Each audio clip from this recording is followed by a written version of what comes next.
আসসালামু আলাইকুম। আমি সাজিদ আহমেদ ইমন। বর্তমানে লেখাপড়া করছি নটরডেম কলেজ ঢাকাতে। আজ আমি এই ভিডিওতে যে বিষয়টি নিয়ে কথা বলবো সেটা হলো বিভাগ পরিবর্তনকারী নটরডেম কলেজে ভর্তি হতে ইচ্ছুক সেই সকল স্টুডেন্টদের জন্য।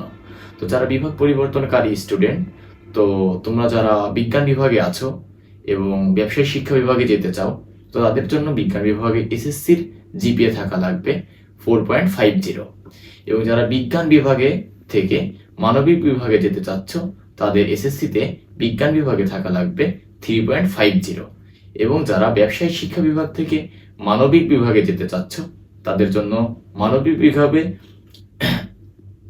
এসএসসিতে জিপিএ থাকা লাগবে 3.50। তো এটা কিন্তু প্রতি বছরে যে এসএসসি যে রেজাল্ট, এই রেজাল্টের উপর ভিত্তি করে কিন্তু পরিবর্তন হয়ে থাকে। আমি তোমাদেরকে আসলে যেটা বললাম সেটা হলো 24-25 শিক্ষাবর্ষের একটা ধারা এবং 25-26 শিক্ষাবর্ষের এই ধারা অনুযায়ী যেভাবে হয়ে আসতেছে বিগত বছরগুলোতে সেইভাবে তোমাদেরকে বললাম। তো অবশ্যই এবছরও তার ব্যতিক্রম হবে না।